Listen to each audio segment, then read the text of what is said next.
प्रभुपाद ने एक दिन उनसे पूछा तुम नशा क्यों करते हो? तो बोले सर मेरे को ना I want to stay high, मैं नशा क्यों करता हूं, मुझको अच्छा लगता है, I want to stay high. तो प्रभुपाद ने कहा मैं तुमको ऐसा नशा दूंगा which will keep you high forever. उन्होंने बोला ऐसा नशा है आपके पास?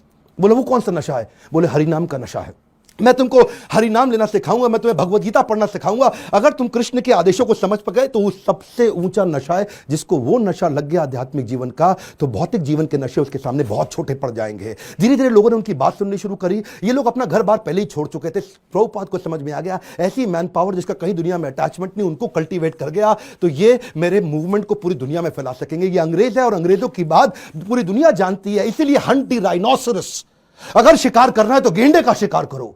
प्रभुपाद ने सबसे कठिन मुद्दा उठाया और उसके बाद अमेरिका की सरकार भी प्रभुपाद को धन्यवाद करती थी कि तुमने ऐसे लोगों को नशा छुड़वा दिया। वो सारे हिप्पी हैप्पी बन गए। क्या कमांड, दोबारा सुनिए, हिप्पीज को हैप्पी बना दिया इन्होंने। कैसे हैप्पी बनाया? उनको गुलाब जामुन बना बना के अपने हाथ से खिलाते थे, उनको कथा सुनाते थे और धीरे धीरे उनका हृदय में परिवर्तन आया। और वहीं से प्रभुपाद ने, ये लीडर्स ऑफ लीडिंग लीडर थे प्रभुपाद, मेरी बात सुनिए, एम्पावर करते थे, लीडर्स ऑफ लीडिंग लीडर। इतना विश्वास डाला उनमें, इतना ट्रस्ट डाला उनमें कि उनको बोला यहां से तुम मेरे सारे शिष्य बन चुके हो। 10,000 शिष्य उन्होंने बनाए धीरे धीरे करके यूएस के अंदर। 2 को उन्होंने भेजा यूरोप में, 2 को भेजा अफ्रीका, फिर 2 को ऑस्ट्रेलिया, फिर 2 को रशिया, फिर 2 को इंडिया। ऐसा करते करते उन्होंने सब जगह लोगों को अलग अलग भेजा और बोला अब इस भगवत गीता को तुम लेके जाओ, मैंने तुमको सिखाया अब तुम दूसरों को सिखाओ। 1965 से 1977 तक लगभग 11-12 साल इन्होंने पूरी तरह अपने आप को झोंक दिया। पैसे की कमी थी इनके पास, सोचा पैसा नहीं है तो अगरबत्ती, पूजा में काम आने वाली अगरबत्ती का बिजनेस इन्होंने अपने शिष्य को करना समझाया। लगभग 3 सालों के अंदर $1 मिलियन का रेवेन्यू आना शुरू हो गया अगरबत्ती के बिजनेस से।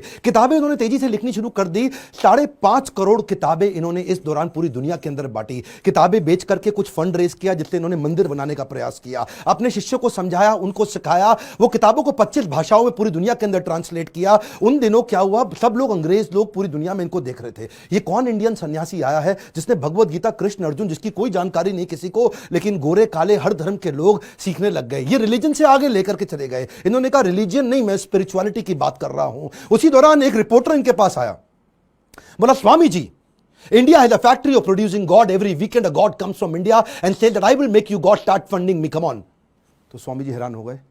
बोला Swami ji are you also God? क्या स्वामी जी तुम भी भगवान हो? तो प्रभुपाद ने बोला नहीं नहीं, मैं भगवान नहीं हूं, मैं भगवान का नौकर हूं। तो वो हैरान हो गया। पहली बार कोई ऐसा व्यक्ति आया हिंदुस्तान से जो बोला मैं भगवान नहीं हूं, भगवान का नौकर हूं। तो प्रभुपाद ने बोला नहीं, मुझसे गलती हो गई, मैं भगवान का नौकर भी नहीं हूं, मैं भगवान का नौकर बनने का प्रयास कर रहा हूं। I am all a servant of God, but it is for you to recognize. सारे अमेरिका के अंदर अखबारों में छप गया कि पहली बारी कोई ऐसा इंडियन आया जो बताता है I am trying to become servant of God, I am not God. उन्हीं दिनों हेनरी फोर्ड के पोते एल्फ्रेड फोर्ड इनसे मिलने के लिए आए। हेनरी फोर्ड का नाम बहुत हुआ करता था पृथ्वी के अंदर, प्रभुपाद कम बोलते थे, लिमिटेड बोलते थे। जब एल्फ्रेड फोर्ड इनसे मिलने आए तो प्रभुपाद ने केवल उनसे एक ही क्वेश्चन पूछा, where is Henry Ford now? अब हेनरी फोर्ड जीवित नहीं थे, बस केवल उनकी आंखों में आंख डाल के प्रश्न पूछा। एल्फ्रेड फोर्ड उसी समय घबरा गए। उनको समझ आ गया कि ये जीवन किसी के लिए नहीं है, कोई नहीं बचने वाला यहाँ पे। और उसी दिन उन्होंने प्रभुपाद को सरेंडर कर दिया और उनसे कहा मुझे भी भगवत गीता सिखाइए।